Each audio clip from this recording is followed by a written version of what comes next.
Friends, मैं आपके सामने कल पार्ट नंबर फर्स्ट के अंदर मैंने साइंस की फर्स्ट चैप्टर की आपको वीडियो बनाई थी। अब इसका सेकंड पार्ट जो है मैं आपके लिए लाया हूं। अब यहां से स्टार्ट होता है। अब हमारे इसके अंदर टॉपिक है पार्ट नंबर सेकंड के अंदर types of chemical reaction. Types of chemical reaction. तो देखिए फ्रेंड्स, इसमें हमारा सबसे पहला टाइप जो होता है वो होता है हमारा combination reaction.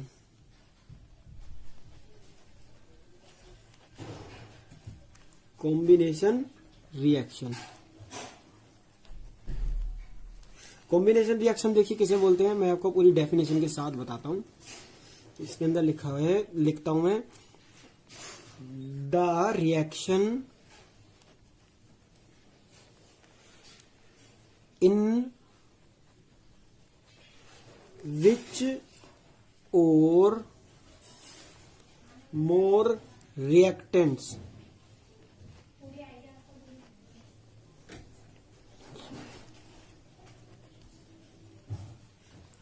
combine to form a single product। मतलब कि इसके अंदर यह है कि एक ऐसा रिएक्शन जिसके अंदर कितने भी रिएक्टेंट्स हो उन्हें मिलाकर एक नया हमें कोई प्रोडक्ट मिलता है। जैसे कि हम दिखाता हूं, जैसे A प्लस बी, ठीक है। ए बी का मैंने रिएक्शन करा तो हमें क्या मिला, हमें एक प्रोडक्ट मिला ए बी। देखिए दो ये डिफरेंट सब्सटेंस है, मिलकर एक हमें न्यू सब्सटेंस मिल गया। जैसे एक और एग्जांपल देता हूं मैं, इसके अंदर कुछ एग्जांपल भी है इसके। तो एक है, फर्स्ट ले लिया मैंने, burning of coal. Burning of coal, तो देखिए ये आ गया सी, जो कि हमारा क्या है सॉलिड फॉर्म में, प्लस O2 जो कि हमारी एक गैस है। अब इसका मैंने जब रिएक्शन करा तो हमारा मिला क्या, CO2 जो कि एक गैस। देखिए ये कार्बन था और ये ऑक्सीजन है। जब हमने इन दोनों का रिएक्शन कराया, रिएक्शन कराने के बाद बर्निंग ऑफ कोल, तो उसके जलने पे क्या मिला हमें, CO2 कार्बन डाइऑक्साइड मिले ना। अब इसका एक और एग्जांपल देख लेते हैं। Formation of water. Formation of water के अंदर दिखाता हूं मैं आपको, जैसे कि 2H G गैस हो गई है, प्लस O2 ये भी हमारी गैस है। मिलाकर इसके अंदर क्या हुआ, इसके अंदर फॉर्मेशन ऑफ वाटर का मतलब है ये दो गैसेस मिलकर क्या बना रही है, ये वाटर बना रही है, जो कि हमारा लिक्विड फॉर्म के अंदर होगा। तो हमारा ये नेक्स्ट सेकंड टाइप है। ये फर्स्ट टाइप था जो हम पढ़ रहे थे कॉम्बिनेशन रिएक्शन। अब हमारा सेकंड टाइप पढ़ रहे हैं हम लोग। सेकंड टाइप है हमारा decomposition reaction.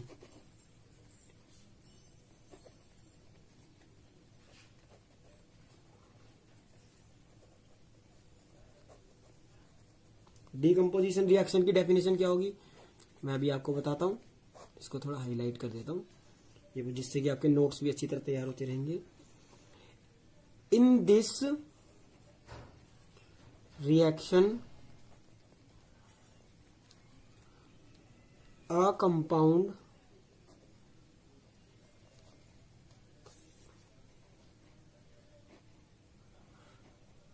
split into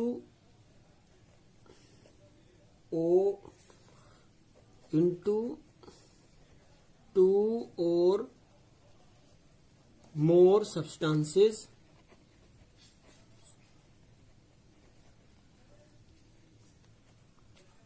is called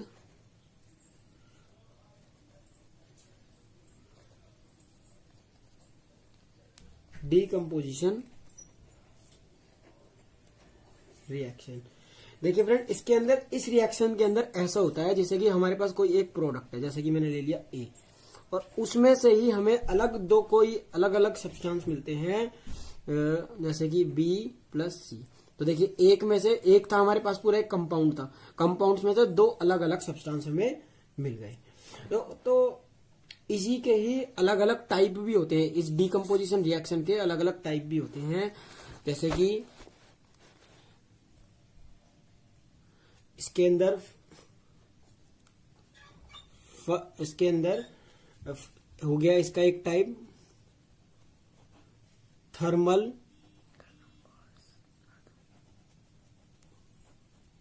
decomposition reaction हो गया, और एक हो गया सेकंड है इलेक्ट्रोलाइटिक डीकम्पोजिशन, और ये हमारा थर्ड हो गया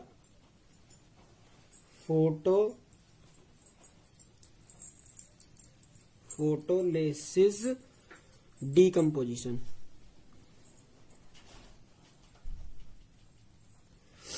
तो अब हम इनको ये हमारे इसके डीकम्पोजिशन रिएक्शंस के ही 3 टाइप हैं जो मैं आपको बता रहा हूं, thermal decomposition reaction, electrolytic decomposition reaction, और ये है हमारा फोटोलिसिस डीकम्पोजिशन रिएक्शन। अब हम इनको डिटेल में पढ़ते हैं।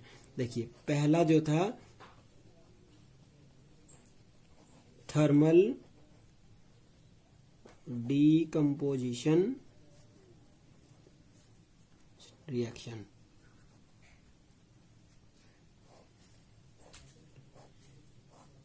देखिए तो इसके अंदर क्या होता है, देखिए व्हेन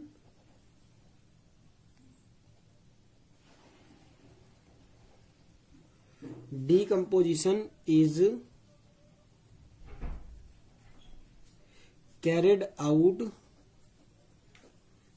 by heating। तो इसके अंदर क्या होता है, इस रिएक्शन के अंदर जो है ना हीट क्या हो जाती है, इसके अंदर हीट यूज होती है। जैसे कि मैं आपको दिखाता हूं एक रिएक्शन की एग्जांपल से, CaCO3। अब इसके अंदर हमने क्या दिया, हीट दी, CaOS प्लस में CO2। तो इसके अंदर मतलब जिस रिएक्शन के अंदर हीट का यूज हो, हीटिंग, तो ये हो गया हमारा थर्मल डीकम्पोजिशन रिएक्शन।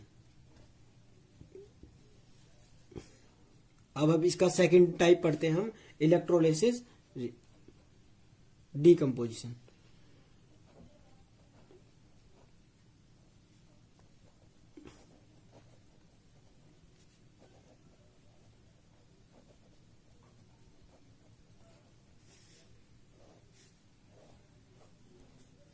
तो इसके अंदर क्या होता है कि व्हेन decomposition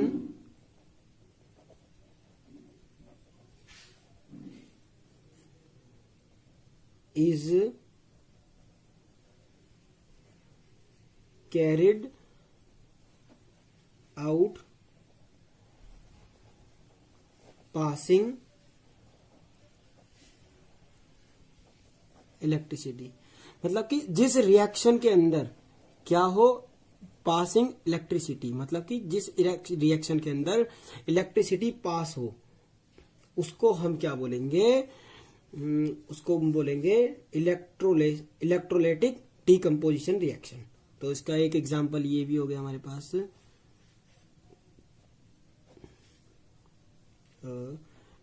H2O। अब इसके अंदर हमने इलेक्ट्रिसिटी डाल दी,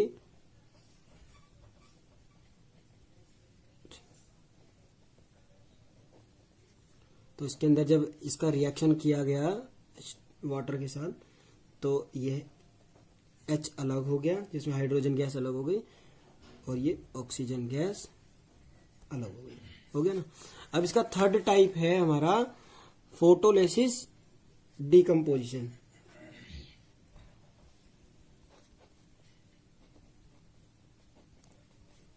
photolysis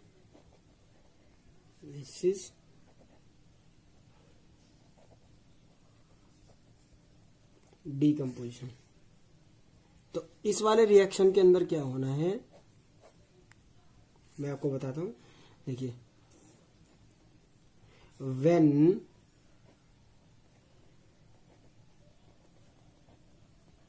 decomposition is carried out in presence of sunlight. इसका मतलब यह है कि जिस रिएक्शन के अंदर सनलाइट प्रेजेंट होती है उसी को हम फोटोलिसिस डीकम्पोजिशन रिएक्शन कहते हैं। एग्जाम्पल देखिए कैसे क्या होता है इसका, बता दूंगा आपको। AgCl जो कि हमारा क्या है, सॉलिड फॉर्म में। अब इसके ऊपर सनलाइट आती है, सनलाइट में ये रिएक्शन होता है सिर्फ। इसके अंदर Ag हमारा सिल्वर अलग हो गया और हमारी क्लोरीन गैस अलग हो गई जो कि फुल फॉर्म है।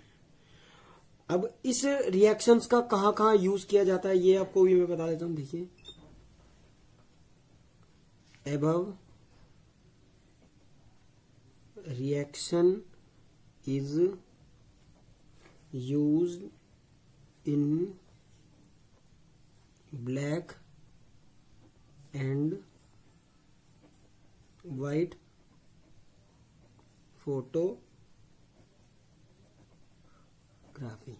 तो जो ब्लैक एंड व्हाइट फोटो होती है ना, जैसे सनलाइट पड़ती है और पिक्चर इमेज जब बन जाती है, जो ब्लैक एंड व्हाइट फोटो निकाली जाती है उसके अंदर इस रिएक्शन का इस्तेमाल किया जाता है।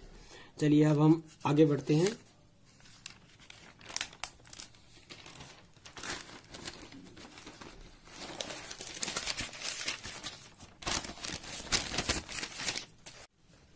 तो हम आते हैं अब इसके थर्ड पार्ट की तरफ, मतलब टाइप 3। 2 टाइप तो हमने पढ़ लिए, ये 3 टाइप है हमारा डिस्प्लेसमेंट रिएक्शन।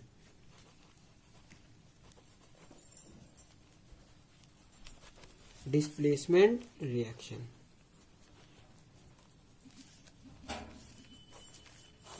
तो डिस्प्लेसमेंट रिएक्शन की डेफिनेशन क्या होती है, देखिए, the reaction in which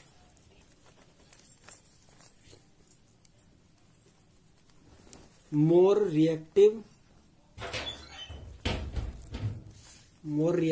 element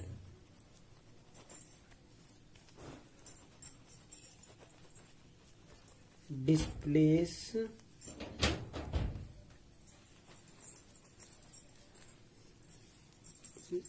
less reactive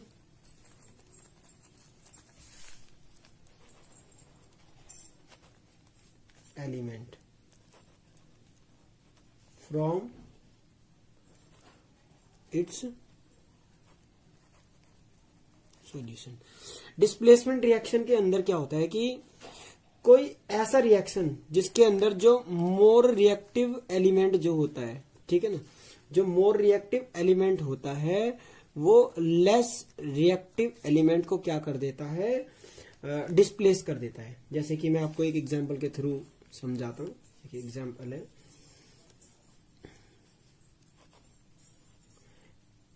Fe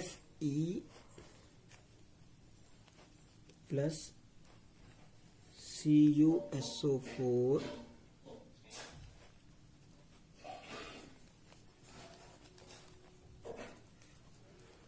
FeSO4 plus Cu। देखिए ये क्या है हमारा आयरन, अब ये है CuSO4 जिसे हम कॉपर सल्फेट बोलते हैं। तो क्या होता है कि अब ये देखिए इन दोनों का रिएक्शन कराया गया, तो रिएक्शन कराने के बाद अब देखिए इधर हमारा क्या हो गया, ये आयरन सल्फाइड हो गया। क्यों हो गया, क्योंकि ये जो हमारा आयरन है ये कॉपर से ज्यादा रिएक्टिव है, तो इसने इसको डिस्प्लेस कर दिया। देखो कॉपर अलग हो गया, ठीक है ना फ्रेंड्स, देखिए अलग हो गया ना। तो इसी को हम क्या बोलते हैं, डिस्प्लेसमेंट रिएक्शन। अब हम आगे बढ़ते हैं। अब फोर्थ हमारा टाइप है डबल डिस्प्लेसमेंट रिएक्शन।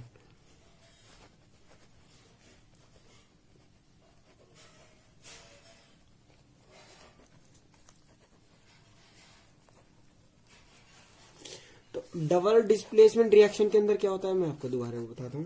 देखिए इसकी डेफिनेशन लिखते हैं पहले। ए reaction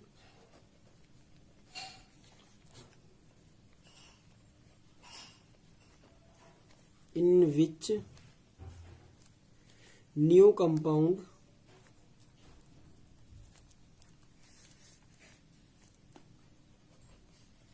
are formed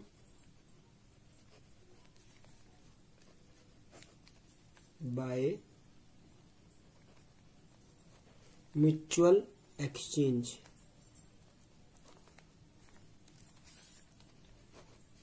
of ions between two compounds। तो डबल डिस्प्लेसमेंट रिएक्शंस के अंदर क्या होता है, दो डिफरेंट सब्सटेंस जो कंपाउंड होते हैं वो क्या करते हैं, अपने आयंस को चेंज करते हैं। क्या करते हैं, आयंस की एक्सचेंज करते हैं। तो देखिए मैं आपको एक रिएक्शन के थ्रू एक एग्जांपल देता हूं। Na2SO4 प्लस में BaCl2। अब इनका रिएक्शन हुआ हमारा, तो हमारे पास क्या मिला प्रोडक्ट, हमें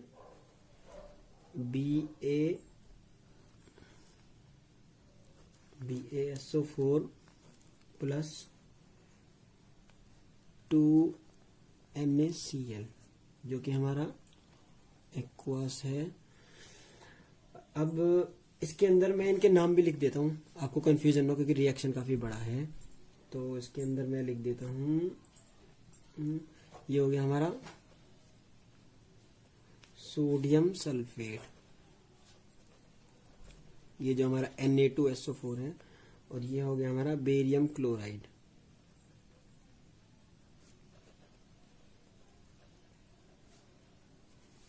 अब ये जब इनका रिएक्शन हुआ तो हमारा ये बेरियम सल्फाइड हो गया।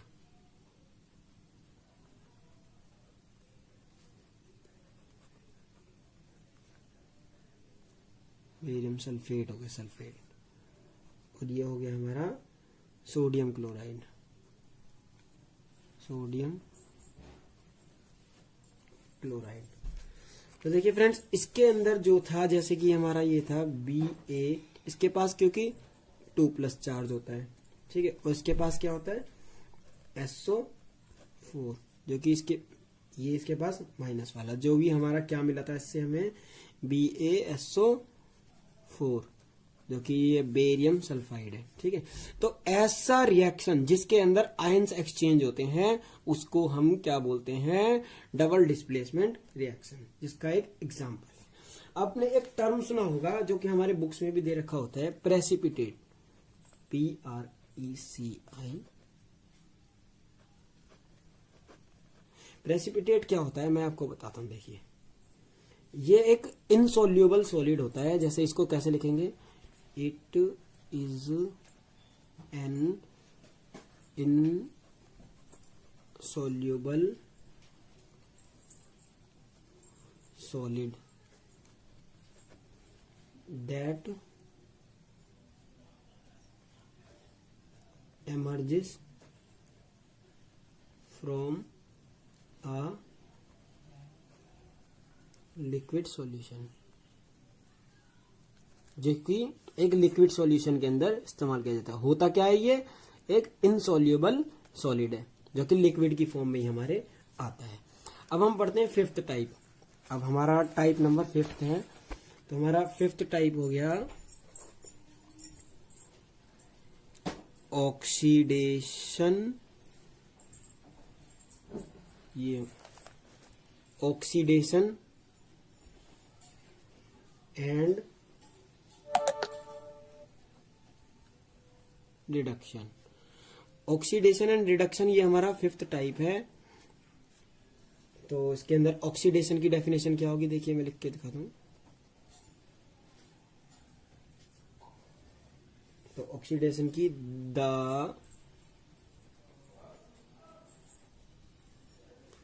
Addition of oxygen to substance, the removal of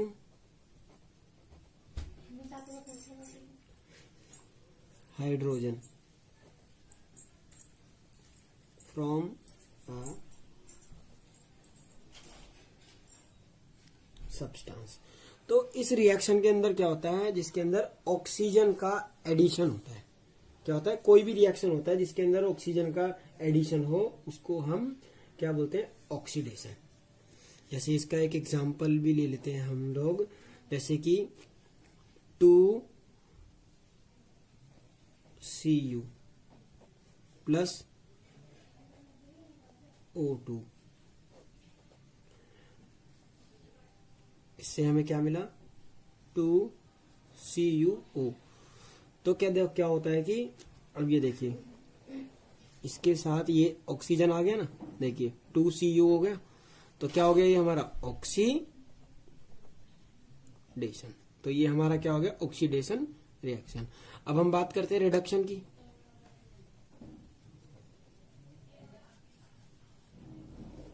reduction की डेफिनेशन क्या होगी, अब देखिए, the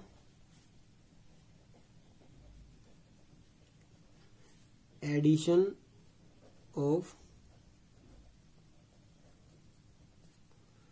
hydrogen to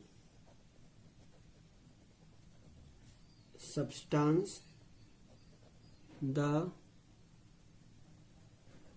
removal of hydrogen, removal of oxygen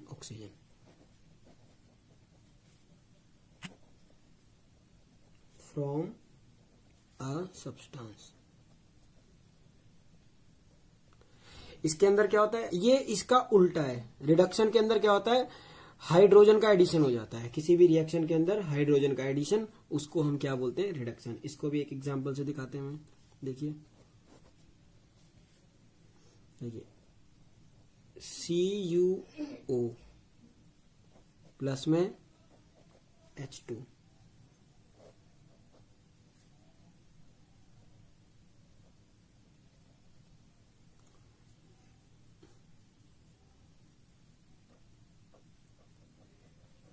H2O। तो देखिए इसके अंदर तो ये हमें क्या शो कर रहा है, ऑक्सीडेशन, लेकिन इसके अंदर क्या हो रहा है, देखिए यहां से ये मैंने गलती कर दी, ये यहां पर Cu में लिखना भूल गया था। ये देखिए, तो इसके अंदर से हाइड्रोजन आ गया ना अलग, तो ये क्या हो गया हमारा, रिडक्शन। मतलब ये होता है कि ऑक्सीडेशन का उल्टा, मतलब कि ऑक्सीजन इसके अंदर इन्वॉल्व नहीं है, तो ये हमारा क्या हो गया, रिडक्शन। इसके अंदर से ऑक्सीजन निकल जाता है, एडिशन हो जाता है क्या, हाइड्रोजन। अब देखिए, जिस रिएक्शन के अंदर ये दोनों प्रोसेस होते हैं, रिडक्शन और ऑक्सीडेशन, उसको हम लोग एक रिएक्शन और बोलते हैं, उसको बोलते हैं हम रिडॉक्स रिएक्शन। Redox reaction. अब आपको मैं इसके डेली की लाइफ के इफेक्ट बताता हूं। Effect of oxidation. There's no internet connection at the moment. In daily. तो ये हमारे effect of oxidation in daily life. Daily life में इसके क्या इफेक्ट होते हैं हमारे ऑक्सीडेशन के, देखिए इसके अंदर पहला हमारा जो है कोरोजन, CO। कोरोजन को नोट्स में हमें कैसे लिखना है, देखिए मैं आपको बताता हूं। तो देखिए when a metal is exposed to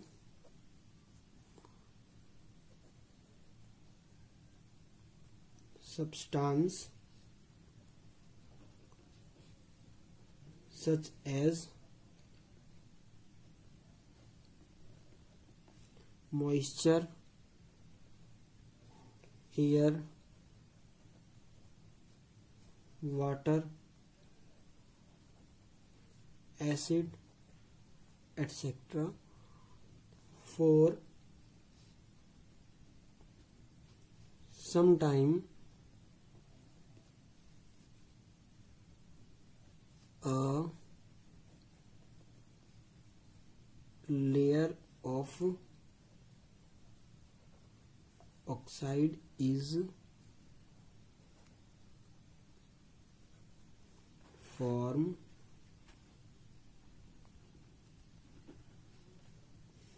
which weaker the metal, hence metal said to be corrode. देखिए, when a metal expose the substance as a moisture, जब मेटल किसी मॉइस्चर या एयर या वाटर या एसिड के अंदर किसी भी चीज के अंदर आता है तो क्या होता है उसके अंदर, तो उसकी जो उसके ऊपर ना एक लेयर जम जाती है, ठीक है ना, उसके ऊपर जो कि जो मेटल होता है उसको वो क्या बना देती है, वीक बना देती है, और जो वो उसके ऊपर जो लेयर सी जम जाती है उसी को हम क्या बोलते हैं, कोरोड बोलते हैं। जैसे कि इसके और भी एग्जांपल हैं, मैं आपको आगे देता हूँ।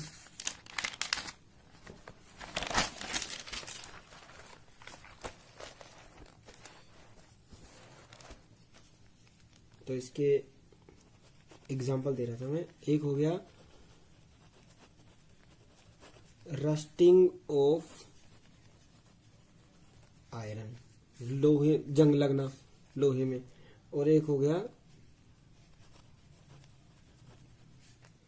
Black coating on silver, silver के ऊपर जो ब्लैक कोटिंग लेयर जम जाती है वो हो गई एक, और एक हो गया ग्रीन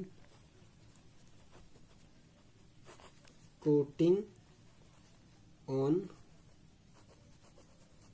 कॉपर, मतलब कॉपर के ऊपर जो जंग सा लग जाता है, ये ग्रीनिश। तो ये हमारे सब एग्जाम्पल हैं किसके, रस्टिंग ऑफ आयरन के। इसको बचाने के लिए क्या करना पड़ता है, इसके लिए हमें करना पड़ता है, इसके लिए हमें बचाने के लिए हमें पेंटिंग एंड ग्रीसिंग।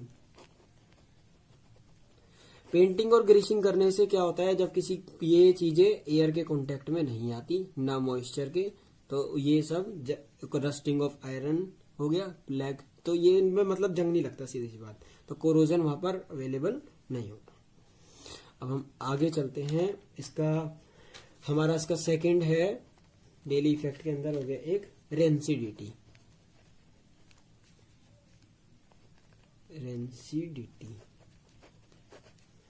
रेंसिडिटी को नोट्स में कैसे लिखेंगे मैं बताता हूं आपको।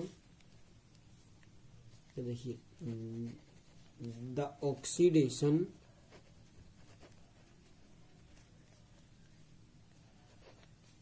ऑफ फैट्स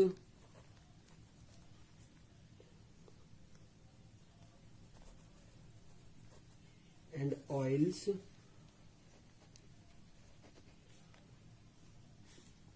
ये गलत हो गया, when exposed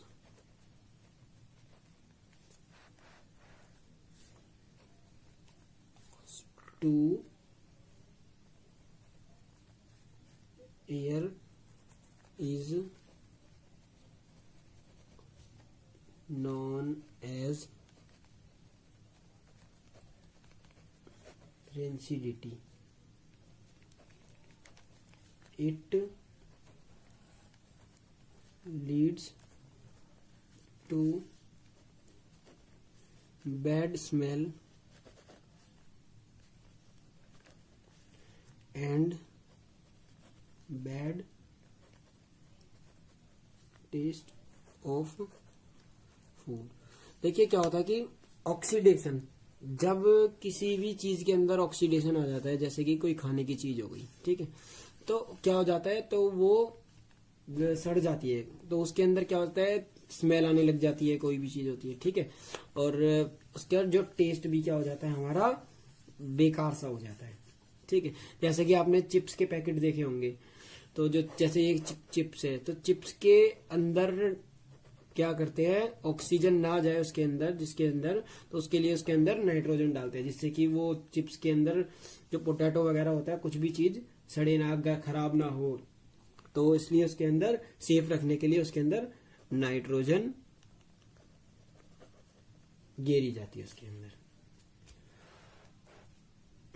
अब हम आगे बढ़ते हैं। देखिए अब इसके, ये तो इतना था, लेकिन इसको दो तरीके और इसके अंदर क्लासिफाई करने के, इसके और भी केमिकल रिएक्शंस हैं। एक दो तरह के रिएक्शंस हो रहे हैं, देखिए मैं आपको बताता हूं। Chemical reaction also classify on the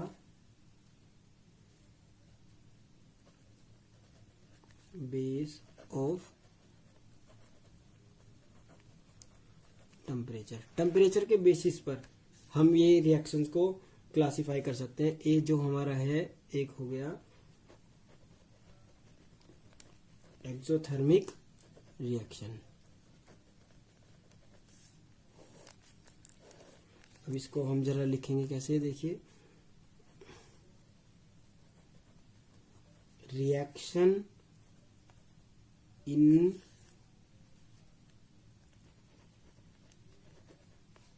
in which heat is released along with formation of product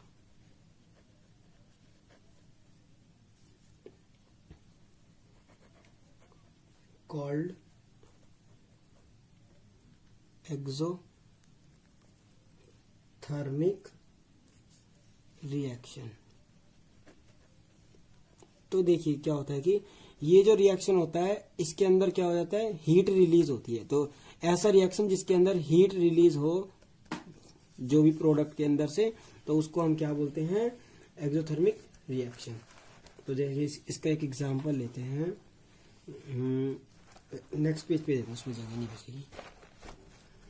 तो इसका एक एग्जांपल है,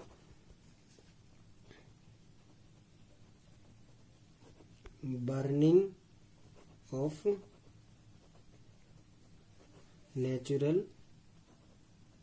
gas. Burning of natural gas के अंदर देखिए CH4 जो कि एक गैस है, मीथेन जिसे हम बोलते हैं, प्लस में O2, देखिए ये भी एक गैस है, CO2 ये भी एक गैस है, plus 2H2O gas plus heat. देखिए इधर रिएक्शन हो रहा है, रिएक्शन को करने के बाद देखिए ये अलग हो गया प्रोडक्ट और ये अलग। इसके अंदर देखिए हीट बिल्कुल अलग है, हो गया ना। तो जिसके अंदर क्या हो जाता है, रिलीज हो, जिसके अंदर हीट रिलीज हो जाती है, उसी को हम एक्सोथर्मिक रिएक्शन बोलते हैं। अब इसी का एक और टाइप है, मतलब एक और है जिसे हम क्लासिफाई कर सकते हैं। एक होता है हमारा एंडोथर्मिक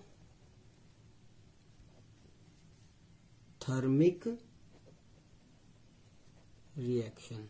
एंडोथर्मिक रिएक्शंस को हम वर्डिंग में कैसे लिखेंगे, देखिए the reaction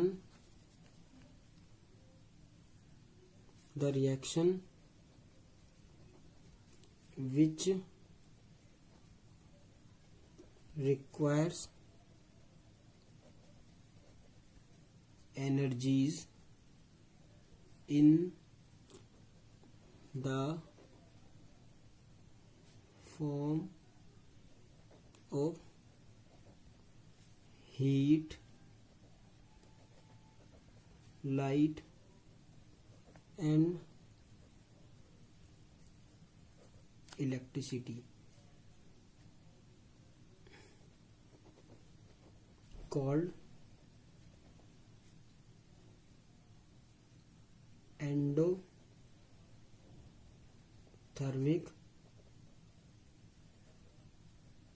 रिएक्शन।